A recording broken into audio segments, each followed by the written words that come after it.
ئەو کەتان باش بینەرانی خۆشەویستی تلویزیۆنی کۆمەڵە زۆر خوشحاڵم بۆ ئەوەی جارێکی تر هام لە خزمەتتانە لە بەرنامەی ڕاستەوخۆ. ئازیزان، ماوەی نزیکی 5 مانگە کە شۆڕشی ژینە لە ئارادایە. تەبەن و شۆڕشە وەکو هەموو شۆڕشەکانی تر سەر و خواری و بەرز و نزمی خۆی بووە. بڕێک هۆکار بوونەتە هۆیەوەی کە ئەو حاڵەتە بێتە پێشەوە. لەو ماوەدا لە ئاستی ئۆپۆزیسیۆن بە تایبەت لە دەرەوەی وڵات هێندە لایەن بڕێک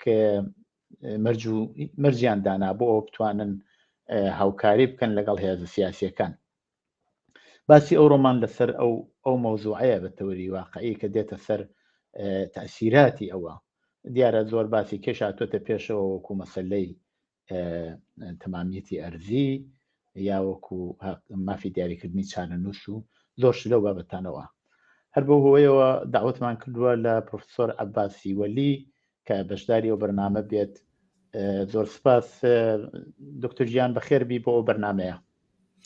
سپاس دەکەم. سلااوم هەیە دە خزمەتی بینەران و بیسەرانی ئەو بەرنامەیە و خۆشحاڵم کە لێرە دەگەڵ ئێوە. فەرموو. زۆر سپاس. دکتۆر، هەروە لە پێشێکەکە باسم کرد ئێمە بڕێک تقریبا دەتوانم بڵێم تاکتیکهای هێندێ لایەنی سیاسیمان بینی لەو دەورەدا. لە ئەوڵەوە یەکدانە ئێتلافێکی چەند نەفەری ڕاگەاندرا، دواتر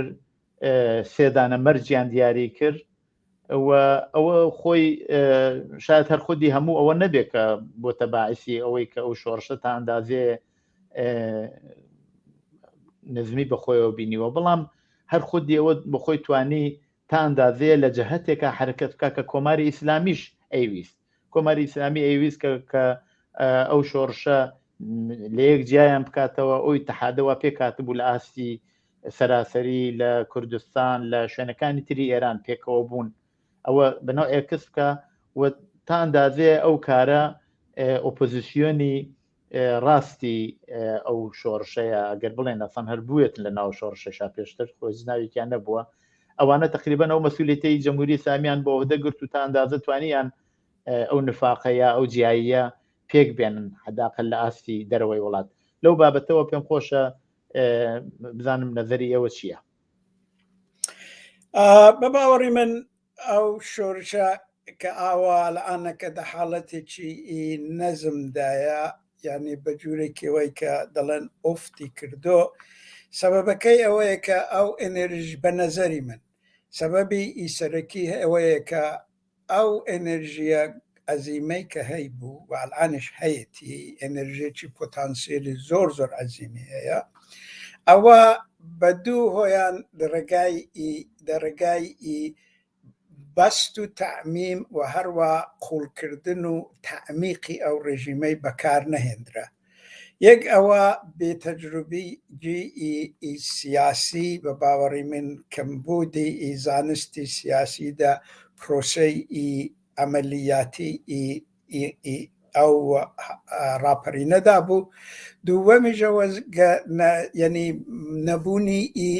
ئەو زانست و بە ئیستیلاح تێکنۆلۆژی سازمانی سیاسی جدید مۆدرن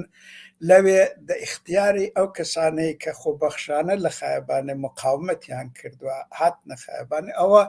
کەم بوو. و سەبەبەکەی ئەوە بوو کە ئەو ڕاپەرینە ئەو شۆڕشە لە حاڵەتی ڕێبەرایەتی مەیدانیدا ماوە کەس بوو، نەیتوانی لە حاڵەتی ڕێبەرایەتی مەیدانی بەرەو ڕێبەرایەتێکی سیاسی یەکگرتو بڕوە. جاوا هۆکارەکانی ئەساسی هەبووەوە. ئەمن لێرە ئشارەم بە دوو شتان کرد. یەکیان دیارە زانستی سیاسی دە و چوارچێوەیدا، دووەمیش نەبوونی زانستی مەهارەتی سازمانی دە مۆردەیدا دە شەرایطێکیدا کە ئەو سازمانانە ئەو شەبەکانەی ئوفوقیان دروست کرد و بە شێوەی موازی کاریان دەکرد، وەلی ئەو ئێنەرژیە لەوێ کانالیزە نەبوو بەرەو ئەوەی بڕواکە ئەو شەبەکانە دەحاڵە بۆ بەست و تعمیم و تعمیقی ئەو شۆرشە بەکار بردرێ. ئەلئانیش یعنی بەیسلا مەسەلەکە ئوفتی کردو وەلی مەسەلەکە لە بین نەچوو. ئەوە ئەمان دەبیر بێ و ئەو ئێنەرژیە پۆتانسیەلە و بالقوەی کە ئەو شۆرشە هەیەی ئیمکانی ئەوەی دەدا کە لەسەرڕا دەست پێ بکاتەوە بە شێوەیەکی وەسیعتر. وەلی ئەگەر ئەمە لە دەرەوە و ئەو کەسانی کە ئەو تحلیلانە دەتوانن بکەن کە تحلیلی من یەکێک لەو تحلیلانەیە و بەو شیکردنەوانە بەو نەتیجەی بگەن کە هۆکاری ئوفتەکەی چ بۆ ئەگەر ئەم نەتوانن واقعاً ئەوەی بە شێوەیەکی ئەمەلی دە اختیاری ئەو شۆرشەینێن ئەگەر هەستانەوەکەشی دیسان لەوەی زیاتر موافق و سەرکەوتوو نابێ. ئەگەر چێ من فکر دەکەم کە ئەوە بەردەوام دەبێت لەبەرەوەی کە جمهوری ئیسلامی ڕژیمی جمهوری ئیسلامی واردی ئیفازێکی شەڕی تەدافعی بوو حتا تەهاجمەکەی حتا بەکارهێنانی ئەو زەبر و زەنگەی ئەزیم کە هەیەی دە اختیاری دایەتێ ئەلئانەکە حاڵەتی بەرگرانە و تەدافعی هەیە. ڕژیمێکە بۆ بەردەوامبوونی ژیانی شەڕ دەکا نە لەبەرەوەی کە ینی خۆی شت بکە نە لەبەر بەیسلا حاڵەتێکی تەهاجمی هەبێت لەبەرەوەی کە هێز و دەسەڵاتی خۆی بەست بدە. ئەوە نێ جار لەبەرەوەی ئێمە فکر دەکەم کە بەرایەندی ئەو دوانە یەکیان کە ئەو پۆتانسیلە عەزیمە هەیە ناڕزایەکان ڕژیم بە هیچ وەج ئیمکانی وەی نییە کە جوابی بداتەوە بە تایبەتی لەباری ئابوووریەوە و لەباری فەرهەنگی و ئابوووریەوە لەبەرەوەی ئەو ناڕزایەتیانە ئەو مشکلاتانە لە جگای خۆن ئەو پۆتەنسیالی شۆڕشگەرانە هەیە لە جگای خۆیەتی ڕژیمیش تا حدێکی دەتوانێت ئەو تەهاجمی تەدافعی ئەوە شایدەگە بڵین تەهاجمی تەدافعی بەکاربێنێ و کەلکی لێ وەرگرێ. زمانێکی دەگاکان ئەلبەتە یەک جوجارە ئەومان دیوە کە بەکارهێنانی زەخت و زەبر و زەنگ هەر چەندێکیش متەمەرکز و هەر چەندێکیش ینی سەبعانە و بێڕوحمانە بێ بدەگاتە جگایەکی کە ئەو تاسیرێکە لازمە نایبێ. ئەوە نقطەی ئەساسی تێکچوونی ئەو معادلەیە کە ئەلئانەکە بە شێوەیەکی کەم و زیاد دەبێت لایەک سنگین دەبێت لایەک سوکتر دەبێت وەلی ئەو معادلە دەرهەرحاڵ نقطەی چی هەیە ئەو نقطەیە ئەو وەدەمی دێتە پێشێ کە ڕژیم بەکارهێنانی زەبر و زەنگی حدا استراتێژیکی تەهاجمی کە ڕوحی تەدافعی هەیە دەمێنێتەوە. لێرەدا مەسایلی ئەساسی هاتوتە پێشێ هەرە جوورەی کە ئێوە باستان کرد مەسەلەی لە دەرەوەی وڵاتی مەسەلەی ئەوانەی کە نازر بوون ئەو جەریانندیەوە بەو فکرەی گەیشتون کە ئەو مشکلاتی ڕاهبەری بۆ ڕاهبەریە دەتوانێت لە دەرەوەی وڵاتی بوانە دروست بکرێت. ئەمن شخصەن بەگەڵەوەی نیم ئەمە فکر دەکەمەوە فکرێکی غەڵەتە ڕێبەرایەتی تاوەختێکی کە ئەو دەورەی گوزاری ڕێبەرایەتی مەیدانی بە یعنی بەرەو ئەوە نەچوو کە ببێتە ڕێبەرایەتێکی سیاسی لە دەرەوەی وڵاتی حدی ئەکسەری کە دەتوانن بیکەنەوەی کە خوان ئامادە بکەن لەگەڵەوەی ئیتیسال بکەن بەبێ ئیتیسالکردن لەگەڵەوەی ئەمن هێندە ئومێدم بەوەی نییەکە لە دەرەوەی وڵاتی ئەو کارە دێتە پێشێ. جا ئەلئانەکە ئەو مەسەلەی ئێتلافە دەتوانین ئەوەی شی بکەینەوە بیکەینەوە شتێکی زۆر گرینگە ئەو مەسایلەی کە ئێلام کراوە ئەوانە زۆر گرینگن ئەمە دەتوانین بچینە سەروان ئەگەر کەیفولێ. بڵێ ئێوە باسی ڕێبەری مەیدانی و ڕێبەری سیاسیتان کرد و ئەو ڕێبەری سیاسی ئەوەی وا لە دەرەوەی وڵاتە ئەبێ بنەوەی خۆی ئیتیسال بکە. ئایا متەسلبوونی یا بەیەک پەیوەندبوونی ئەو ڕێبەری سیاسی کە لە دەرەوە هەیە ئەبێ پێگەوجێگەیەکی کۆمەڵایەتیشی ببێت یاکو ئەوەی کە پلتفۆرمێک کافیە بەرنمەیەکی باشی ببێ پلتفۆرمێکی باشی ببێەوە مەوردی مەقبولیەتی ڕێبەری ناوە قرار بگرێت چۆنە ئەو ئێتسالە یا ئەو لە یەک هەڵپێشانەی بینی ڕێبەری سیاسی کە تاندازێ لە دەرەوە خەریکە خۆیان ناسێنەوە ڕێبەری مەدانی کە ببێ ڕێبەرێکی سیاسی کولی ئەو واخێزە. بە باوەڕی من ئەمە دەبێ هەمیشە ئەو ڕاستیە ئەو واقعیەتمان لەبەر چاو بێ کە دینامیزمی ئەو شۆڕشە لە ژوورەوەی وڵاتیە دینامیزمەکەی لە دەرێنێ وەختێکی دینامیزم و قوبەی محرکەی حرەکەتێکی لە ژوورەوەی وڵاتیە لە ئێرانەیە و تایبەتی لە ئێرانش هەتا ئێستا لە حاشیە و پیرامون و پەراوێزیدا بوو لە مەرکەز نەبوو لە کوردستان بۆ لە بەلوچستان بۆ لە ڕۆژستان بۆ لە مازەندەران بۆ وەلی لە مەرکەز نەبوو بەس ئەلانەکە ئەو یعنی ئەو قوبەی متحرکە ئەو دینامیزمە لە ژوورەوەی ئێرانێ و لە ژوورەوەی ئێرانە بەشی زۆری هەتا ئێستا لە پەراوێزی بۆ لە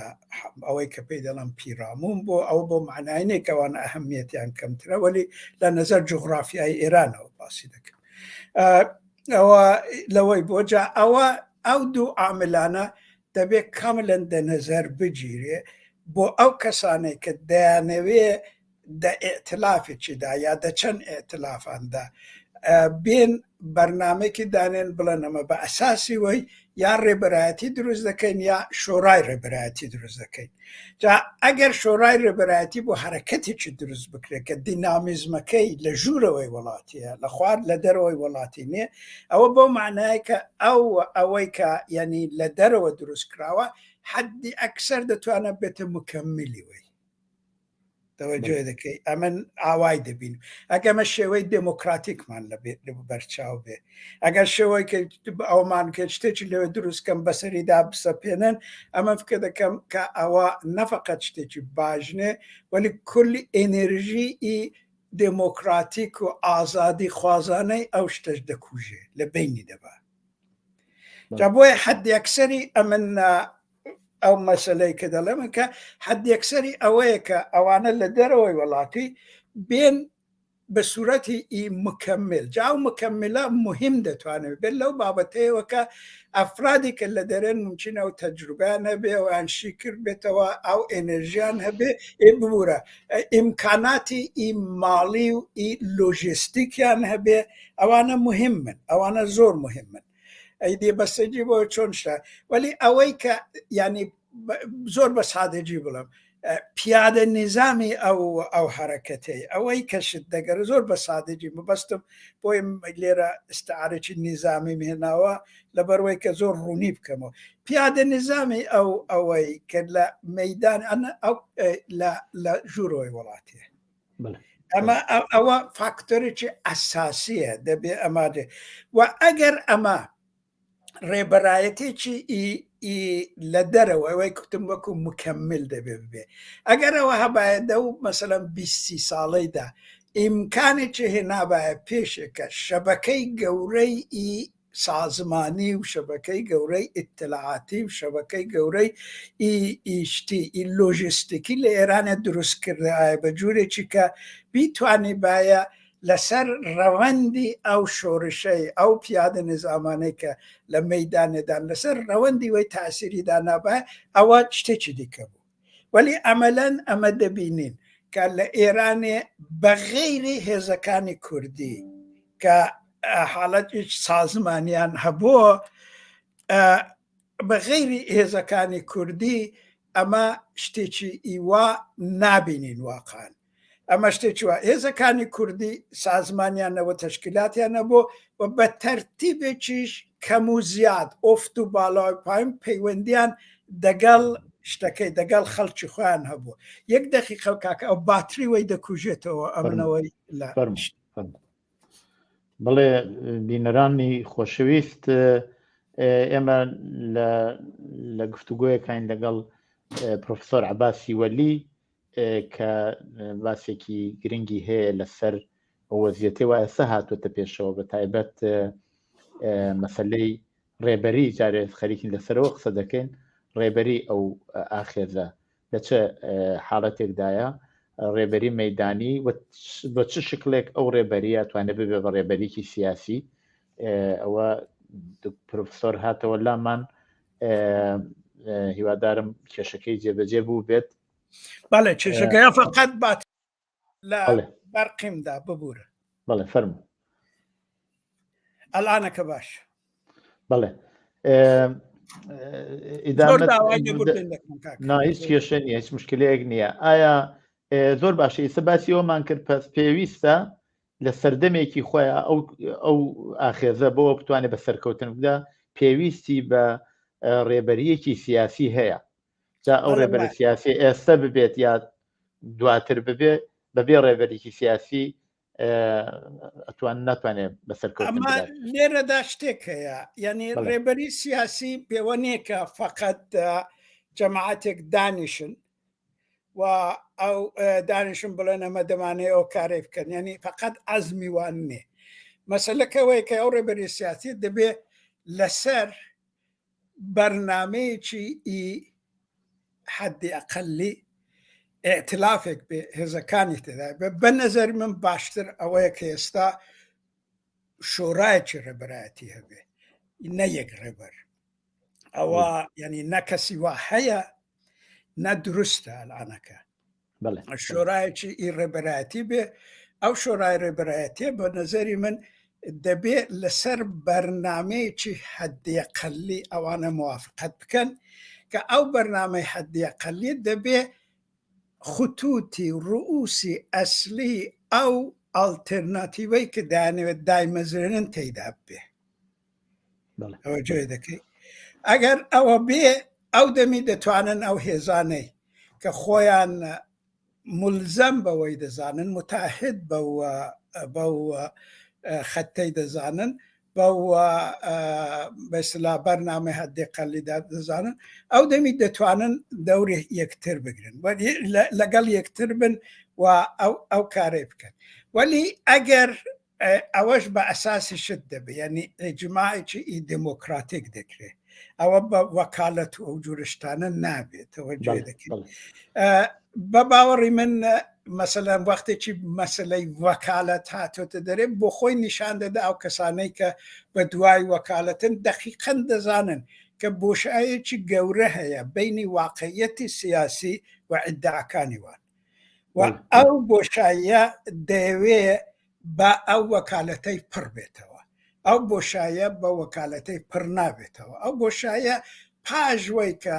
ڕژیم گۆڕاو انتخاباتی ئازادیاندانە لە بەروەی کە ماهیەتی ڕژیمی ئالتەرناتیڤ چوون بێ و لە دوای قانونی مەجلیسی موسسان هاتوو قانونی ئەساسی نووسرا ئەوانە ئەو پرۆسێکی دوور و درێژە ئەو پرۆسێکی دوور و درێژی ئیداریژ نێ ئەوە پرۆسێکی دوور درێژی مبارزەی قودرەتیە یعنی مبارزەی قودرەتی بینی ئەو هێزانەی کە ئیدعایان هەیە ئینترستیان هەیە و دوای ئینترستی خۆیان دەکەون و ئیدعای خۆیان دەکەون جا لەبەروەی ئەلعانەکە هاتنە سەرە و مەسلەی کە فلان کەس ڕەهبەرە و ئەمن ڕەهبەر نا شۆڕایەکی ئەمەوەی کە لازمە ئەو شۆڕای ڕەهبەریە دەبێت شۆڕایەکی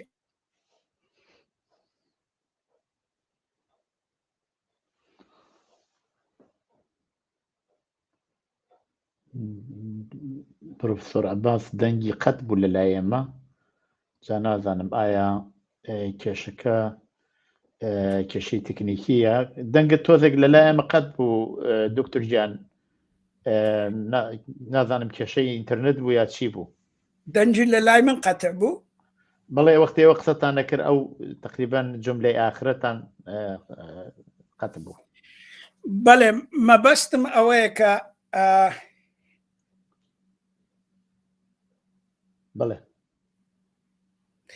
بەڵێ مەبەستمەوەیە کە ئەو شۆڕایە دەبێ شۆڕایەکی ینی ئەمەلیاتی بێ ینی فکری استراتێژیک بداتە دەرێ لەبەر ئەمەلیاتی و نەینجی مەسەلا مەبەستم ئەمەلیاتی شت نێ ینی فیزیکی نییە نظامی فکری استراتێژیک بداتە دەرێ و لبروي كاو كاريب كان وقت شي ائتلاف كرا لسر برنامج حدي أقلي دبي قفتماني شي يقرتوي هبه مثلا كويجا ممكن بشكل لو أنا سوسياليست بن بشكل لو أنا سوسيال ديمقراط بن بشكل لو أنا ليبرال ديمقراط بن بشكل أو أنا ولي أو أنا خب دبي لسر قفتماني شي يقرتو توافق بكن كأو قفتمانا هم بو كومونيستك قابل قبول به هم بو سوسياليست سوسيال ديمقراطك ليبرال ديمقراطك جمهوري خواهك اگر ببير كسك بي اوانا بلنك الان ده شرائط فعلي داك اوا يعني هدفي ما او ائتلافك ما بأساس يو برنامج مينيموم او برنامج مينيموم او بو قفتمانا يمدي بين سر ايدي نينش مثلا دا بيكسك دا چارچوي گفتمانه دا تبلیغات مثلا بو حزب خوي بك توجه دك او نابه ليرا مثلا هاتو تپیشه اما ليرا او کسانك ادعای وكالتيان کرد او انا چوار اصليان دا ناوا دلن او چوار اصل كافيه بو ويكا اما ائتلاف كن بنظري من او اصلانا اولا كافي نين لدوايا أصلانا يعني دبيا وانا شيب كاينو لامب كولينو كبزانين واقعا شيا أو يعني تشيتي ده مثلا باسي وان كردوكا دبيا يعني سيستمتي ديمقراطيك ديمقراسي ليران دام باش ديمقراسي شيا لنظر وانا ولا نظر موت شيا بنظري من أو بحث من بيشتريش كردو بنظري من ديمقراسي فقط ميكانيزم بو انتخاباتي يعني بو دروس كردني هل بجاردني حكومة بوسيلة انتخابات آزاد ني توجه ذلك أو بشكل لا سيستم ديمقراطي حكومة ديمقراطي أساس والروح الديمقراطي أو بلوراليزمية أو تنوعية كدبي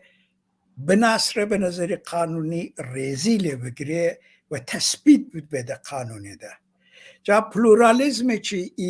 ای شد ای ناب اگر به پلورالیزم چی زندو پویا و معنی که تفاوتکانی ای اساسی او جماوری لایرانی هیا او که اوانه ده نظر بگیره مثلا تفاوت هاي ملي كجماعتك بدل قومي مثلا تفاوت هاي جنسيتي تفاوت هاي فرهنجي تفاوت هاي مذهبي او انا ده نظر دقري و سيستمي چي دروز دكا كدو سيستمي دا او تفاوت انا يعني شناسایی دکرن نظر قانونی و ریزیان ده جیره او حقوقی که او دو تفاوتانه ایجابی دکا او انا برسمیت دناسره او دموکراسی نابه او دموکراسی اساسیه نه اینچه دموکراسی اقجا اگر دو چار او انا نصرات شد بو او انا قبول کران و فلان و انتخابات بو اقلیت و اکثریتک ما نبوشتی چی دیکه ولی او انا ده به قانونی ده كاملا هبن أقلية أكثرية دتوانن لسر أو مسائل مبارزة بكن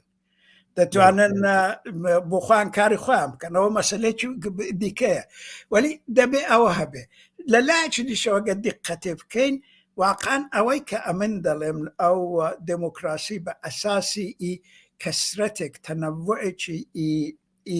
بويا وناب دقيقا دقل روحي أو هويتي او ناسنام او بناسي او ناسنامي ك شورش جينا هنا بيت بيش دقال يكا شورش جيناش هويتي چي جمعي هنا بيش هاو باش كاو هويتي ديمقراطيك بو او كساني يا او رخراواني يا او جماوري او كومونو كوميونيتاني كان لجير چتري جيناي قصيان دكرد وكوب بونوا شورش اندكرد اوانا بدا برخلافي ائتلافي بري زماني شاو خميني 51 اوانا دانزاني كا او يعني هويته كان سربخوي خوي اللي حفظ دكا دواقعدا ئەمە لێرە لە شتێکی دێنێ ئەمە لە حاڵەتێکی دابووین ئەمە جوورێک تەکەسر دا اجتماعدا نەبوو تەکەسر یعنی هەبوو ئەمە جوورێک اتحادێکی وەحدەتی کەلەمان نەبوو کە هەموو یەک بنەگەر یەک نەبن دەنجی ئیغایب دیکە بێ ئەمەوەی لە بین دەبین ناوا نابێ یا دەبێت لە بین بچەچنتە ئەوە جوورێک ئەمە اتحاد دا ئۆتۆنۆمیمان پەیدا کرد لەژێر چەتری ئیجە ئەلئانەوە دەبێت تەرجمە بکرێتەوە بەو ئێتلافەی کە دێتە پێشێ و ئەوەی کە لێرە ئەوەی کە مەسەلەن جەنابی ڕزا پەهلەوی داوێتی دقیقاً مخالفی ڕوحی وەیە دقیقاً مخالفی ڕوحی ئەو هۆڤیەتە هاوبەشەی دموکراتیکەی کە شۆڕشی ژینای هێناوێتە پێشێ و تەحویلی مەیداوە ئەوان دانەوێ ئەوەی لە بین برن و ئەوە بە نەزەری من گەورەترین خەتەرە کە ئەو شۆڕشەی تار حتا لە خەتەری جمهوری ئیسلامی بە خراپتری دەزانم ینی لەو بابەتەیەوە جا لێرە شتێکی دەڵم دووەم شتی کە بۆ مەیدادەنێ دەڵێ فقط ئەو کەسانەی کە باوەڕیان بە شتە بە تەمامیەتی ئەرزی ئێرانێ هەیە باشە خۆ بە من ئەوە دکتۆر عەباس ئەچینە سەر و مۆزوع با من هەر لەو بەحسی پێشووە مۆزوعێکەیە ئیشارەی پێ بکەم ئەگەر پێویستی بەکردنەوە بوو ئەوەش زەحمەت بکەشن باسی لەسەر بکەن ئەویش ئەو فەرهەنگی کۆمەڵگای ئێمەیە ئەگەر ئێمە چاو بکەین لە دەورانی پێش لە مەشروتیەتەوە هەتاکو هاتنە سەرکاری حکوومەتی کۆماری ئیسلامی هەتاکو ئێستش فەرد یەک تاکە کەس بڕیاری داوەوە ئەو بووە بە مەحوەر و ئەو بۆ یەکیش هەوڵی ئەو ئۆپۆزیسیۆنە هەوڵیەوە دیسان تاکە کەس بەرجەسەر بکاتەوە شۆڕشیژی نهرەوە بخۆتان ئاماژتان پێکرد شتێکی ترە شتێکی عمومی ترە شۆڕشێکی کۆمەڵایەتی بێ چەنە ئەمە ئەتوانێت ئەو فەرهەنگە لە ناو جامعە لە ناو کۆمەلگا جێ بکەوێ کە بە شکڵێکی نمایندەگانی ئەحزاب و جەرایاناتی سیاسی بە شکڵێکی دموکراتیک لە دەوریە کۆ ببنەوە و بەرنامەیەکی حەداقەلی و قسە بکەن ئایا ئیمکانی ئەوە لە کۆمەلگا هەیە زەمینەکانی هەیە یا ئەوەی کە ئەمانە بنەوەی ئەزانن کە پێشینەی ئەو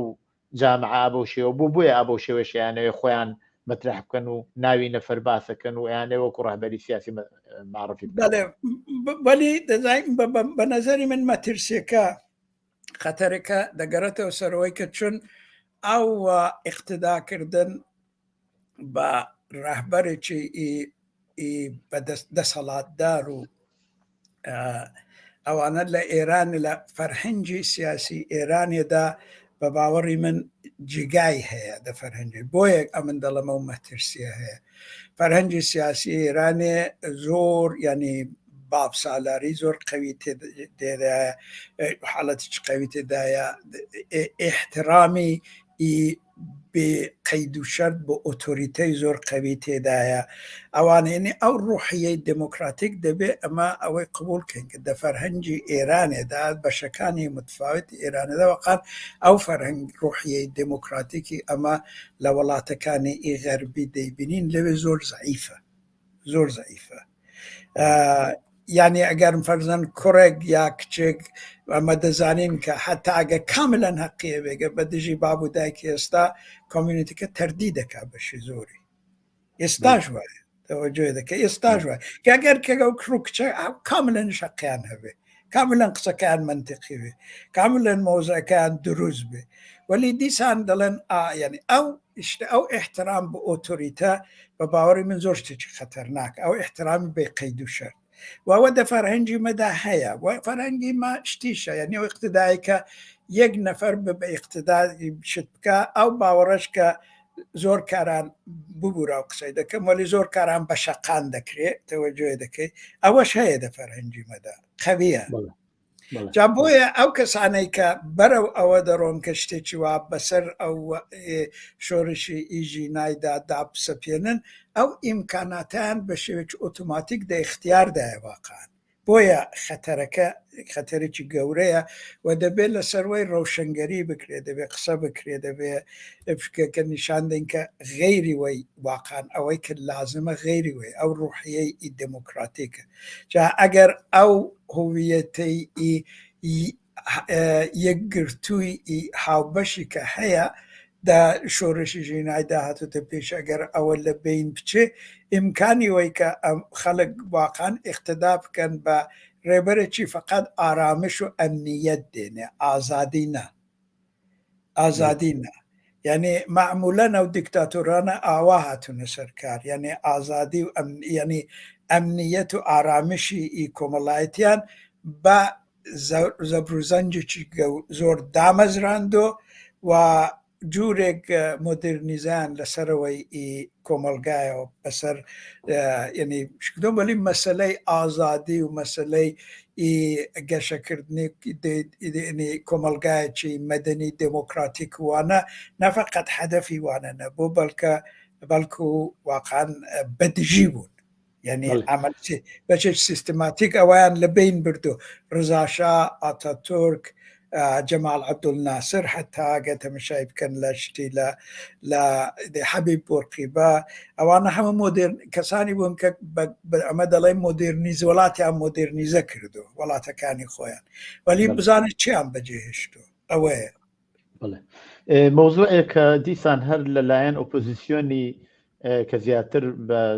ئۆپۆزیسیۆنی دەرەوە و ئەوەی وا ئۆپۆزیسیۆنی ڕاستە ناسرا مەشروتەخا مەطرحکراوە مەسلەی تەمامیەتی ئەرزیە و لەوێ ئەوەکو یەک لە شەرتەکان دانراوە کە هەر لە ئێستەوە لایەنهایەک متهم بوون بەوە کە ئەوانە یانەوێ ئێران تەقسیم بکەن جیابنەوە و ئێران پارچە پارچە بێ و ئەو خەتەرە بۆ خۆیان خەریکن خەنە ناو مێشکی خەڵکەوە و طبعا ئەویش تاندازێ شایە زەمینەی ناسیۆنالیزم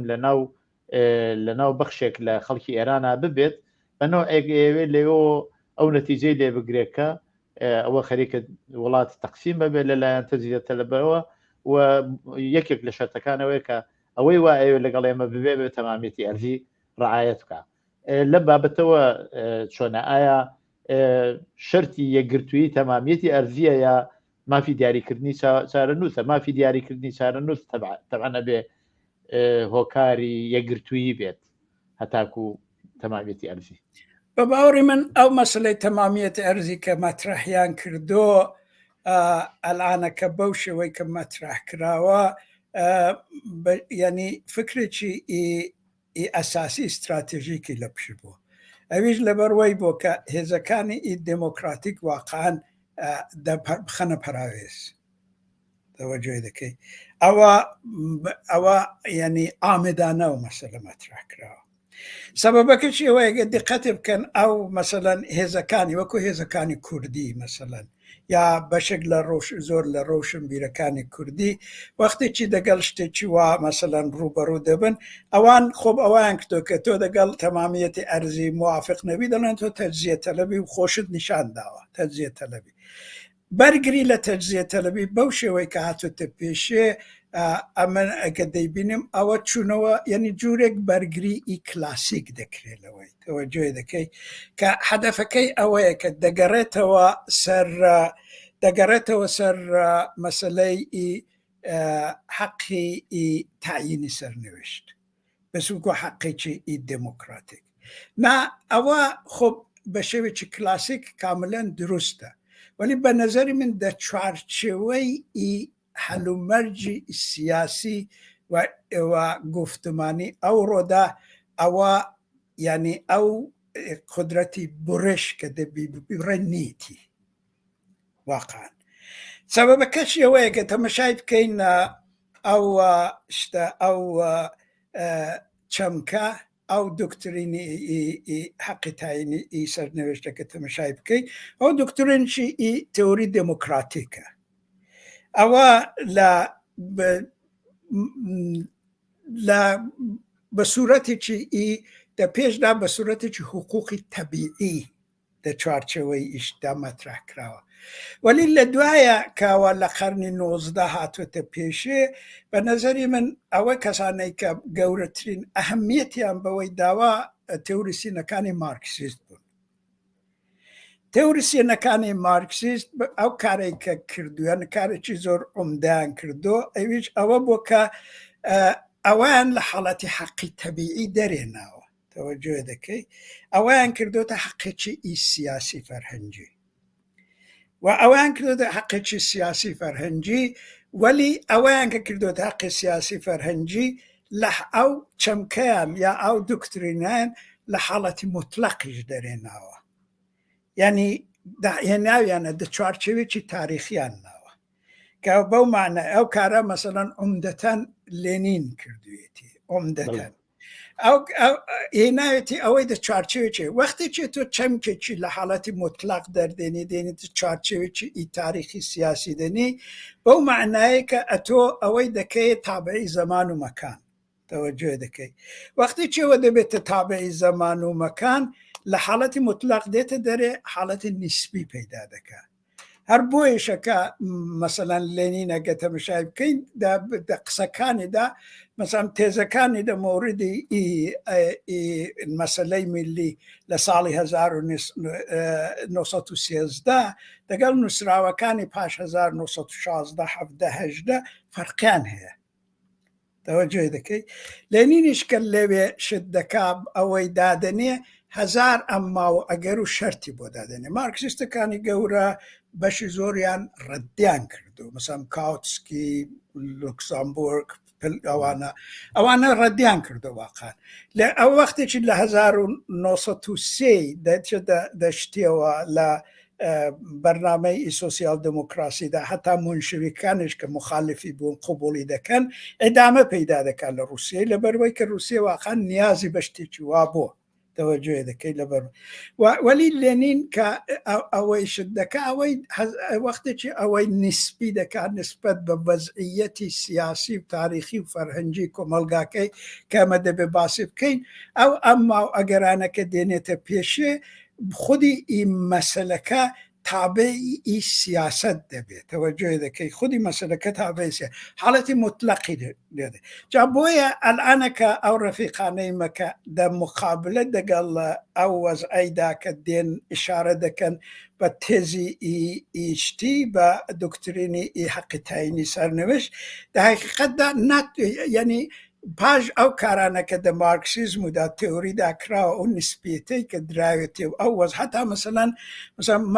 خودی مارکس مەسەلەن پێش 1861 دەگەڵ استقلالی ئیرلەندی مخالف بوو ئینگلیز مخالف بوو پاش 1860 دەبێتە موافقیوی زۆر تەردیدیان هەبوو لەسەر هۆلەند لەسەر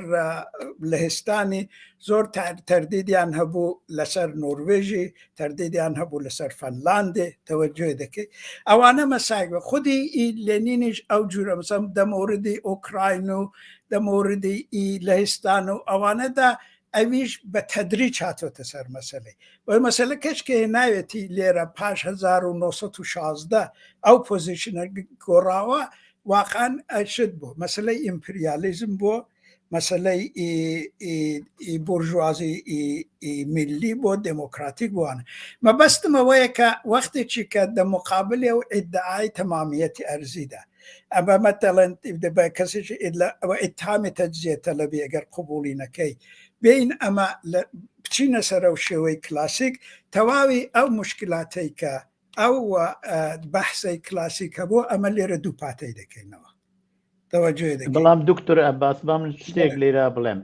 تەواوی هەدەفی هەم ئەو لایەنەی وا تەمامیەتی ئەرزی مەترەحەکات و هەم ئەو لایەنەی وا باسی حەقی تعینی سەرنوێشتەکە سەرچاوەکەی لە نەزەر خۆیانەوە لە رابطە لەگەڵ هاوبەستگی و ئیتحادە ئەوەی وا تەمامیەتی ئەرزی مەترەحەکە پێی وایە یەکپارچەیی و ئیتحاد بە وجودێنێ ئەوەشی وا باسی حەقی تعینی سەرنوێشتەکە ئەڵێ بە ڕسمیەتناسینی حەقی تعینی سەرنوێشت هاوبەستگی بە وجودێنێت یعنی هەمووی لەوە چاوی لێەکەن تەردیدم دەوەیدا نییە تەوەجۆ دەکەی وەلی مەبەستەکە ئەوەیە کە دە سیاسەتدا حەق واقعاً شتێکی حقوقی نییە. حەق ارتباطێکی تەنگاتەنگ و مستەقیمی لەگەڵ دەسەڵات هەیە. توجه دەکەی، یعنی حەق لە سیاسەتدا بە معنای حەقی حقوقی بێمعنایە. توجه دەکەی، زۆر ببوورە، وەلی وایە مەسەلەی دەسەڵاتی سیاسیە. بۆیە مەسەلەی ئی حەقی تاینی سەرنوێشت ئەگەر چارتی وەکو دەسەڵات ئەمە ارتباط لەگەڵ دەسەڵاتیدا مەترەحی بکەین، دایقەت دەبێتە مەسەلەی ئی مبارزە ئەلەیهی ئی سەرکوب و اختناق و زوڵم و ئەو جورشتانە. توجه دەکەی، ئاوای لێ دەرتباط لەگەڵ دەسەڵات. ئەوەی کە من دەڵێم ئاوایە، یعنی ئەمە ئەو بەحسەی دەتوانین بە جوورێکی دیکە هەڵسوڕێنین. دەرزمنەوەی کە من احترام هەیە بۆ کەسانەی کە بەحسە کلاسیکەی دادەمەزرێنەوەوانە، دەشزانم بۆچی وا دەکەن، وەلی ئەمە هەڵی سوورێنێ. ئەمە دەبێت ئەوەی لە نەزەر تێوری سیاسەتەوە دەبێت قبول بکەین کە لە هەر وڵاتەیدا تێوری دموکراتیک، یعنی ئەوە دەڵێ کە یعنی حاکمیەت چەمچە حاکمیەت، جاوە حاکمیەتی ملی بێ، حاکمیەتی فەردی بێ، هەر جورە حاکمیەتی چێتۆ دە نەزەر بگری، چەمکە حاکمیەت چەمکێکی یەکگرتووە، یعنی دە نەزەر حقوقی و سیاسی و دابەش ناکرێ. توجه دەکەی، وەلی ڕێگای هەیە کە چۆن ئەوە دەبێت دابەش بکرێ. ڕێگاکەی ئەوەیە کە حاکمیەت هۆویەتی هەیە. باشە، هۆویەتی حاکمیەتی دە قانونی ئەساسیدا دیاری. حاکمیەت بۆ خۆی باز لە قودرەتێکی یەکگرتوو بە نێوی ساڤرنتی یا حاکمیەتی سیاسی دەکا، هۆویەتەکەی لازم نە یەکگرتوو بێ. توجه دەکەی، ئەمە دەبێ بڵێن هۆویەتی و حاکمیەتەی چۆنە. ئەگەر یەکگرتوو بێ ئاوایە، وەختێکی دەڵێن بە من دەڵێن تەمامیەتی ئەرزی، ئەمن دەڵم زۆر باشە. ئەو تعریفەی کە ئەتۆ لە قانونی ئەساسیتدا لە چەمچێ لە هۆویەتی قودرەتی حاکم دەکەی کە زمانی فارسیە، فەرهەنگی فارسیە، شیعەی ئیسنا عەشەری ئەوانە، ئەگەر ئەوە دەحیقەتدا ئەو هۆویەتە، مەرزەکانی ئەو هۆویەتەی دقیقاً محاتە لەگەڵ مەرزی ئەو جگای کە پێی دەڵێن تەمامیەتی ئەرزەکەی دەبێ حفظ بکەیت. یعنی تەمامیەتی ئەرزی قانونەن هەتا ئەو جگای دەچێ کە ئەو چەمکە سیاسی تعریفی ئیلا حاکمیەت دەچێ. باشە، ئەمن وەکو کوردێک نەزمانم کوردیە، نەزمان فارسیە، نە مەذهبم شیعە ئیسنا عەشەریە، نە فەرهەنگم فارسیە، ئەوانە ئەمن دەو تەسویرە دەو تەبیین و تعریفە لە حاکمیەتدا خۆم نابینم، نیم دەوێدا. ئەمنەو بەحسەشم دەگەڵ کردوون، ئەمن دەوێدا نیم. ئەگەر ئەمن دەو سەرزەمینەیدا کە ئینتزارت هەیە ئەمن تەمامیەتی ئەرزی وەی قبول بکەم، دفاعی لێ بکەم، جانی بۆ بدەم، وەفادار بم بێ، خیانەتی پێ نەکەم، ئەگەر حاکمیەتی من ئەگەر هویەتی من، هویەتی ئینەتەوەیی من، هویەتی زمانی من، هویەتی فەرهەنگی من دا هویەت تعریفی قانونی حاکمیەتەکەیدا ڕەنگ نەداتەوە، ئەمن چ ئیلزامێکم هەیە لەو تەمامیەتی ئەرزیەی دیفاع بکەم لە نەزەر ئەمن استدلالی منطقی دەکەم، جوابی منطقیم دەوێت. وەلی ئەگەر وانێ باشە، ئەنگۆ بێنن لە قانونی ئەساسیدا دای بنێن ئەوەی بە ئەساسی وێک تعریف گوڵێن کە زۆر باشە. لێرە حاکم یعنی قودرەتی حاکمە بگو میلەتی مەسەر ئێرانە، باشە، منتها میلەتی ئێرانێ لێرەدا بە ئەساسی قانون دە قانونی ئەساسیدا هویەتەکەی ئاوا تعریف دەکرێت. تەوەجۆ دەکەی، ئەو دەمی بەلوچ و عەرەب و کورد و لۆڕ و ئەوانە خۆیان دەو حاکمیەتەیدا دەبینن.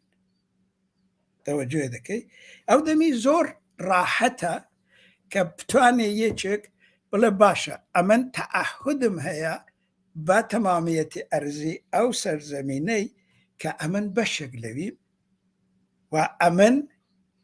هۆڤیەتی من ناسراوە و ئەو ناسراوە بە معنای ئەوەیە کە لە نەزەر قانونیەوە ناسراوە تا قانون ڕێزی لە گیراوە و ئەو حقوقانەی کە لەوەی ناشی بێ مەسەلەن ئاموزش ینی تعلیم بە زمانی مادەری یا مەسەلەن هەرچی کە ئەمە یا ئازادی مەسهب یعنی ئەو شتان ئەوانە دێرەدا تەمین کراوە ئەمن دەتوانم بڵێم کە ئەو چەمکی یەکگرتووەی حاکمیەتی ئێرانێ ئەو حاڵەتەی هەیە کە ئەمن دەتوانم خۆم بە بەشیگی لەوەی بزانم توجه دەکەی لێرەدا ئەگەر ئەمە بتوانین ئەو ئیستدلالەی دەگەڵ وام بکەین کە ئەوان قبولیان نییە دەنا ئیمکانی نیە واقعاً ئیمکانی نییە کە دەگەڵ ئەو جەماعەتەی ئەمە بتوانین لە ڕێگایەکی وەکو ئیشتی دەرکە چون ئەوان غایەتەنەوەی دەڵێن کە نا تۆ یاوت قبولە یاوت قبولە ئەمە هەموو ئێرانی نا ئەمە هەموو ئێرانی بوون شتێکی هەروانێ هەموو ئێرانین تەوەجێ دەکەی ئێرانی بوون چەمچەکە دە حەوایدایە بەڵام دکتۆر بە مەوزوعێکەیە لێرە ئیشارە پێ بکەن کاتیشمان زۆر نەماوە ئەوی شەوەیە کە ئەو شۆڕشە پێویستی بە یەکگرتوویە پێویستی بە یەکگرتوویە لەو شەرایەتەدا ئێمە کە ئەو مەوزوعە لایەنی ئۆپۆزیسیۆنی ڕاستی لیبرالەوە مەطرح کراوەکو تەمامیەتی ئەرزی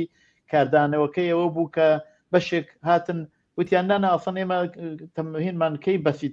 تەمامیەتی ئەرزی مخالفت کراوە لەگەڵی و یعنی هاتنە ئەو جوابدانەوەکەیان لەوە بوو چی پێویستە لەو شەرایەتەدا بۆ ئەوەی هێزی سیاسی و ئەو خەباتەوە ئێستا لە شۆڕشی ژیناوە ئێستا لە ئارادایە بتوانێ ئەو یەکگرتوویە ڕابگرێ ئەبێ بە چ شێوەیە بچێتە پێشەوە طبعاً ئەم مەوزوعاتان دازێ کۆنشێک یا جیاوازیەکی دروست کردووە چی ئەبێ بکرێت کە ئەو یەکگرتووە بێتە پێشەوە بە ڕسمیەت ناسینی تەمامیەتی ئەرزیە یا حەقی تەعیینی سەرنوێستە ویا چۆنە چیان ئەبێ بکرێت لەو بابەتەوە بە باوەڕی من تەمامیەتی ئەرزی یا حەقی ئیتاعینی ئیسانوش هەمووانە دەگەرێتە سەرەوەی کە ئایا ئەمە ئەو هویەتە یەکگرتووەی قبول دەکەین یان نا ئایا ئەمە چ هویەتێکی بە چەمچە حاکمیەت دێ ئەگەر ئەو هویەتە ئەگەر واقعانەوە قبول نەکرێ مەسەلەی چەمکی حاکمیەتی ملی یەکێک لە خەتەرناکترین ینی چەمکەکانێکە دا علومی سیاسی فەلسفەی سیاسیدا بوو لەبەروەی کچێمە بمانەوێت چمان نەمێنوێ ئەگەر ئەو مەسەلەی تەنەڤۆی کەسرەتی هویەتەکان دە قانونی ئەساسیدا ئەمە متەجەلی نەکەین و حقوقەکانی وای نەناسرین 1000 ساڵیش باسی حەقی تاینی سەرنوێشت بکەین بە جگایەکی ناگەین لەبەروەی کە خودی ئەو تئۆری دموکراتیک بۆ خۆی خەتەرناکترین شتی دەدا بەوانە ئەویژەوەیە کە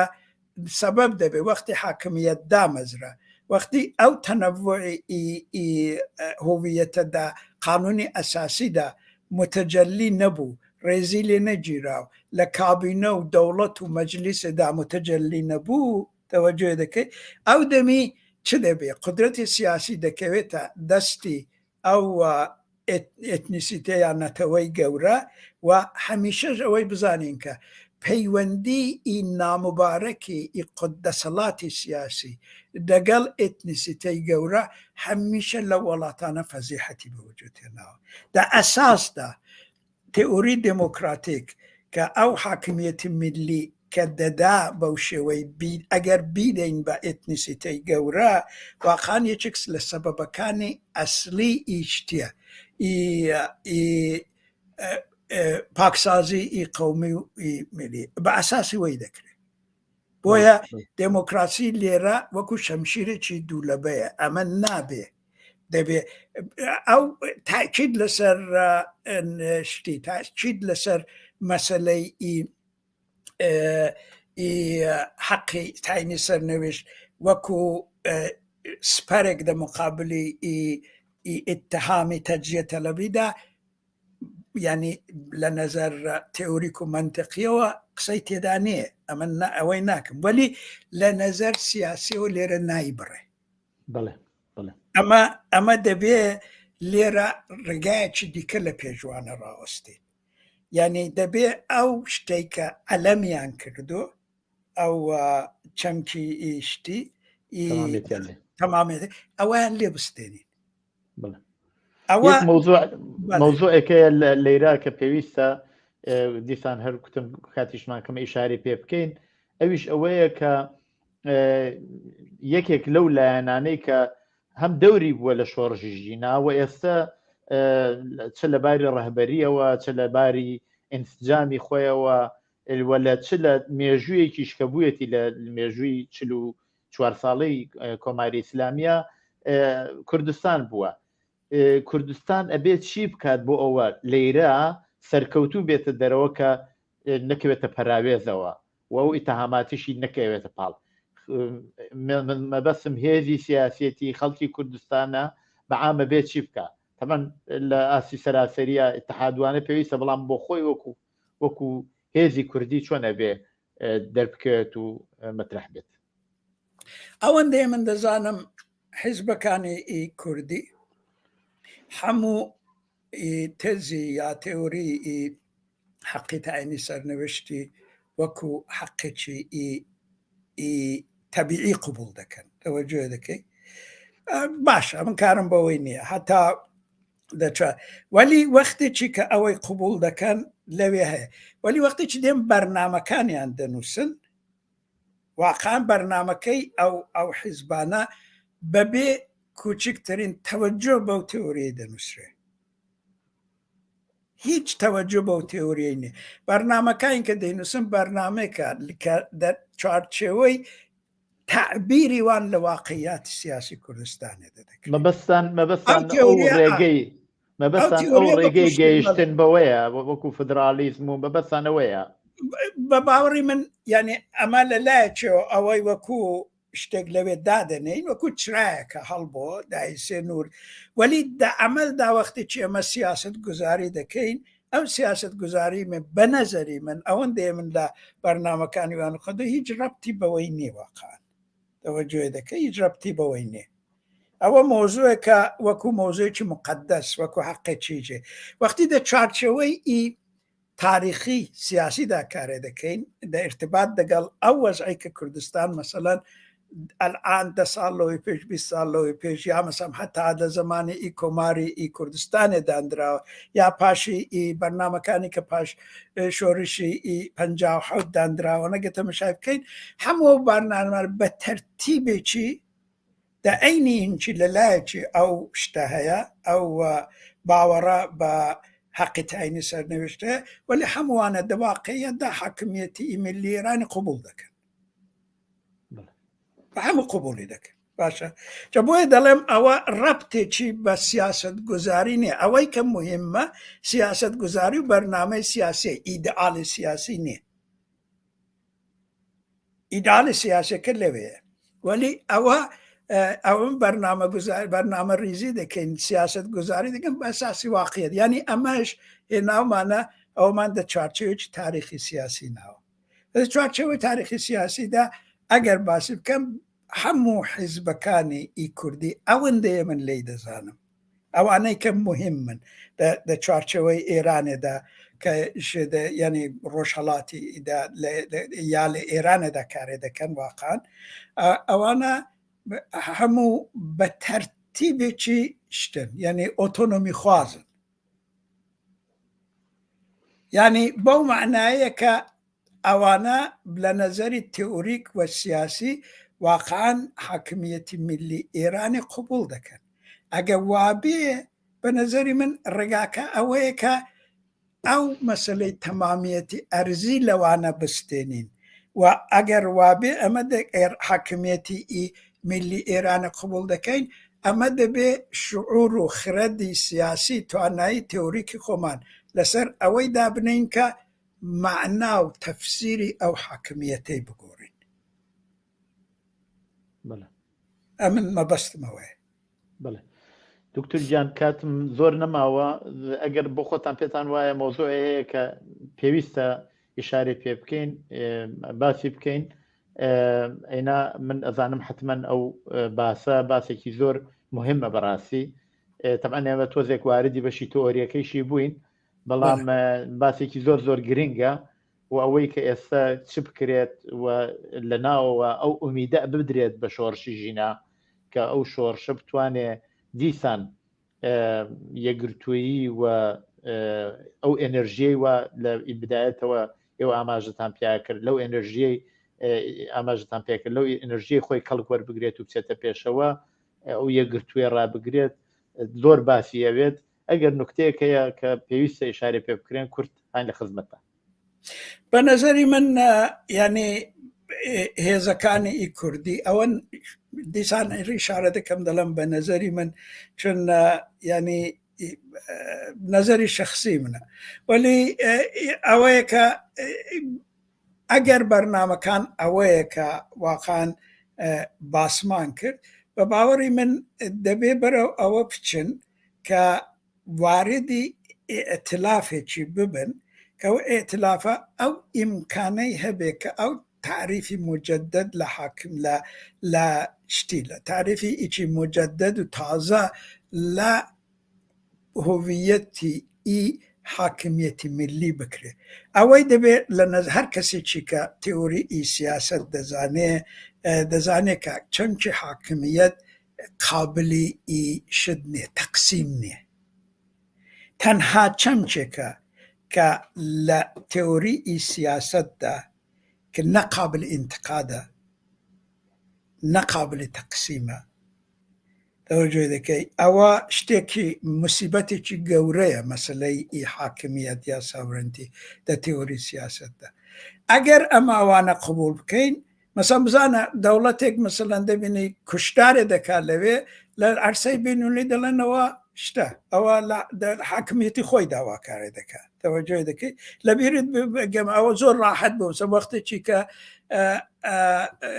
سەدام ئەو فەزاحەتەی لە باشووری بێنە ئەمفاڵ و فلانوانە لە ئەوروپایدا هەنگوت سەدام is killing his own people یعنی خەڵکی خۆی دەکوژێ یعنی ئەوەی کە دێرەدا مستەتر بوو وگوت سەدام دە حاکمیەتی خۆی داکارێ دەکات گوێ دەکەی ئەمە ئەو کەسانەی کە بە تایبەتی جەماعەتێکن دەبینی کوردەکاندا بە باوەڕی من بۆچوونێکی زۆر منداڵانەیە بۆ حاکمیت شتێکی ئەو جوورەیە نەقابل تەقسیمە نەخاتۆ ئەگەر توانین لە هەموو کەس ئینتقاد بکات تا دەگەر لە ئینگلیستانش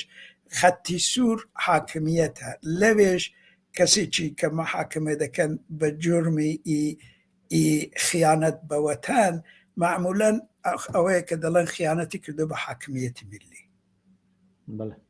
تەوەجۆ دەکەیت مەسەلەکە ئاوایە ئەمە دەبێ بڕێک دەقیقتر لەو چەمکانەی ئی سیاسی تێوری سیاسیش بینەوە وەلی مەسەلەن من